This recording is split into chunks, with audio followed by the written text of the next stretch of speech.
just found my perfect sound. Can you see the fire in my eyes? Bitch, it's burning out. Lightning in a bottle. I think I just found my perfect sound. Can you see the fire in my eyes? Bitch, it's burning out. Yo, yo, yo. How you living? How you feeling? How you doing? First Choice Fantasy. We are back today.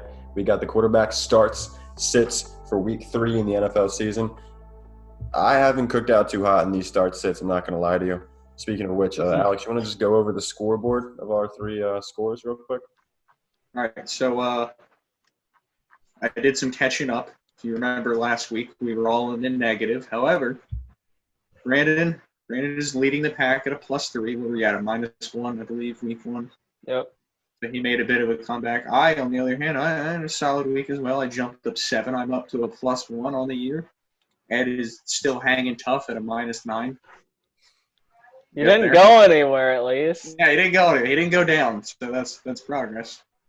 We were, If this gives you any hope for this video, I got a +1 in total in quarterbacks last week, so it's a good thing. It's not negative.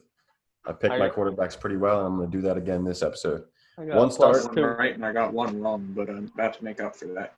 Got to make up. We're going to do that today. So 1 start, 1 sit per person. I will kick it off here. And today I have Mitchell Trubisky. What? Mitchell Trubisky against all your eggs in the Mitch basket. So Mitch Trash Can against the Falcons.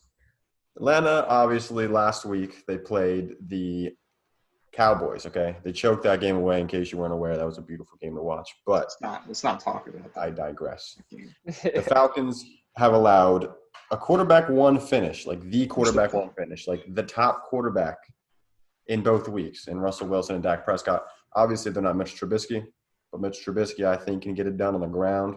I think the Atlanta Falcons secondary is pretty shitty.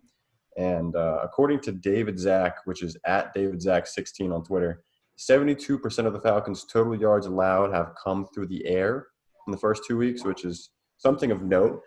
Obviously, it's because it's been a shootout, so both games, and I think it's going to happen again this week. The over is an interesting prop bet if anybody's interested in betting. Yeah, that's about all I got. That's what Trubisky. I agree with your decision. However, when it backfires horribly on you, just know that it was your fault for going with Trubisky.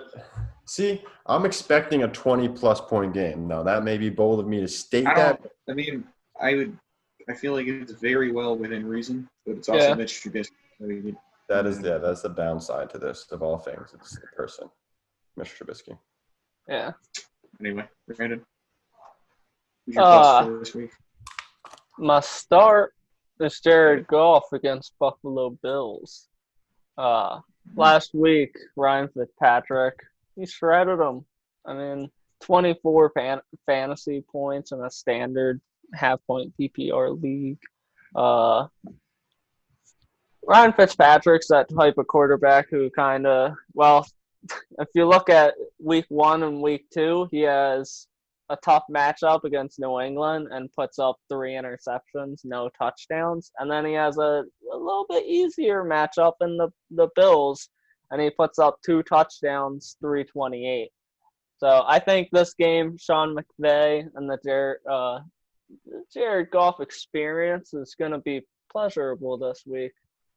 I think this defense is banged up. They have 2 linebackers I know who didn't start last week. Not sure what the standings are with them too. But I don't think those linebackers will really make much of a difference in this case. I think Jared Goff is a nice start. Robert Woods, Cooper Kupp, I think they're both going to be in line for a good game. And across the field, Josh Allen has been lighting it up. So it's just, more points. I like those matchups where points are going to be scored. Get the quarterbacks in those matchups. Like last week, it was Matt Ryan's. What you know, +2 coming my way. Alex, how about you? Last week I decided to go with the sit on Minshew Magic, and it bit me in the ass. Side note, little known fact: the MIA in Miami does stand for missing in action because their defense sucks ass. And you see where I'm going here. I'm getting back on the Minshew wagon. I feel bad that I would even have suggested to sit him down to begin with. Sometimes you got to roll with your emotions, and he's gonna put a whooping on him. Start him. Now I have a question. That was fire. That was fire. Go ahead. I saw earlier today. I mean, we're recording this early in the week, so things might change. But DJ Chark is questionable. If he's out, that doesn't change your opinion. And it's weird because his usage in that offense is limited, but like Chark has put up decent fantasy weeks. But I don't know. It was just When you got a man with rocking that clean a mustache, that brings a certain swagger that missing your number one receiver just cannot compare with. So that's all I really have to say about that. Next question. Next question. no more questions. All right, Ed. The Who you sitting? next answer I got for you is Baker Mayfield against the Washington football team, okay? So you've seen Baker come out and look pretty decent last week against Cincinnati. Fantasy points-wise, obviously was average. He had 16 fantasy points. Now, if you have Baker on your team, I doubt you're even thinking about starting him. You probably have a much more valid quarterback. But you see the matchup, Washington, okay? I see the matchup, Washington in Sleeper, and Sleeper says that they have they're 28th in according to like allowing fantasy points to quarterbacks per se. So you see that. Whoa, Baker Mayfield against Washington, good streaming option. Disagree. You want to know why? Because their line sucks. Their line is banged up. It's a valid observation, so it does kind of suck, yeah. And they're playing against Washington, who obviously made Carson Wentz look like a child at a candy shop, doesn't know where to go. Even if wide receivers are open, he still didn't know where to go because they were putting so much pressure on him. He was so The confused. defensive line is crazy in It's crazy. Washington. And when Baker is shaken up, when he is confused and he doesn't know where to go, he panics. You've seen it week 1, and I think you're going to see it again against Washington. His indecisiveness and the constant pressure from the Washington front four is going to cause him to make many mistakes. And even if they are, say, winning the game by a good bit, I don't see him having a lot of passing attempts like he did this past week. Only had 23 against Cincinnati. So I don't think the volume is going to be there, nor is the efficiency, and I think Baker is a big sit this week. Yeah, I wonder if we are going to see what we saw with Stefanski in Minnesota, where the volume just isn't there, and Kirk Cousins is a much more efficient passer than Baker Mayfield. So Plausible. not looking good for Baker. Guess we can have Mr. Alex jump into his sit. Or That's Brandon. funny. I should have mentioned Kirk Cousins as an efficient passer. Y'all see him last week? Or Not good. Not good. not good. Not good. So, yeah, not good. No That's bounce stay away back from that. week. No. I don't know if Tennessee's the right team for that. Can I say something real Nope. quick? For the 12th Minshew time? had a solid week. Not good. He's not good. Not good. Yeah, again, what did you not hear about Minshew? And does Kirk Cousins have a mustache?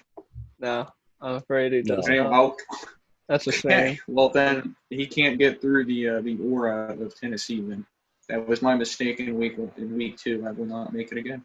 Kirk Cousins bench his ass. Bench him. Except if he does really well, don't. Anyway, Brandon, who you got? Well, I'm sitting here. Last week I chose Deshaun Watson, a little bit of a ballsy play, and it turned out all right. He didn't really score incredible. But anyway, this week I'm choosing something more of a trend. Monday Night Football, everyone watched Derek Carr put up 3 touchdowns against the New Orleans Saints defense. I'm staying off of him. No matter if you see that and you're thinking, oh, well, Derek Carr, he's got some weapons. Josh Jacobs trying to get some targets.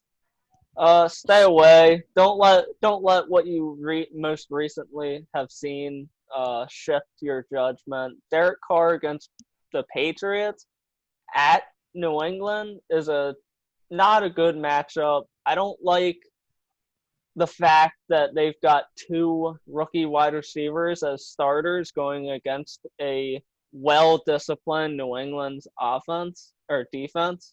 So just steer clear of Derek Carr, no matter if you're thinking, oh well, he performed against the Saints. Well, just wait a little bit. Wait at least until this week. See what happens. Don't start Does him. it worry you at all that the Patriots kind of got dunked on by a bunch of no-name Seattle receivers such as David Moore and some Freddie Swain, who were names that you don't often see popping up on the old touchdown. Well, notification. Derek Carr isn't Russell Wilson either. So that's where Got my that John argument. Gruden magic. That's where it kind of, splits. I gotta mean- say, Ryan Fitzpatrick, like I said, kind of connected. Fitzpatrick, who played the Patriots week 1, threw 3 interceptions, and it's just a testimony. When you see Fitzpatrick do bad, that's a good defense. I'm just all aboard on the John Gruden hype train. Did you see him in the locker room after that win? Oh yeah, he was excited. I love it. Give me Yeah. all I hope they win his Super Bowl. Oh, I love Go Derek Gruden. Carr. I loved Derek Carr a few years back when they were contenders with Michael Crabtree, Amari Cooper. No, you just I believe, loved Michael was there. Crabtree. That was the first name that came to your mind. You just wanted to talk about Michael Crabtree. We're not talking about. I think Michael Crabtree. Latavius Murray was a part of that team. I think he pretty was. sure. That was when he was a young up and coming guy. Now I don't know about you guys, but I'm always surprised to see that he isn't 46 years old on this team, Yeah. because that's what it feels like. He's not Feels like Adrian he's been- Peterson's age yet. What? I feel like he's old enough to be his dad. But I'm also thinking this video is about old enough to be over, because that's all of them, right? Yeah, That's a big that's fact, all. isn't it? All the start sits Alright. QBs of week 3. Go Gruden, the G's, Gruden, Gardner. Is that all? Gardner, I think that's all. G. Golf. Huh? For Gardner your and pick, Gold. Brandon. The Bills are good, about to come out here. the good stuff. Lock it down. Not Higbee though, but that's some foreshadowing. Yeah, it's foreshadowing. Anyway, All right. that's Like, about all. comment, share, subscribe. We love you. Love us. We love you. One of Love those us. things. We love you. Like, comment, share, subscribe. Adios. Goodbye.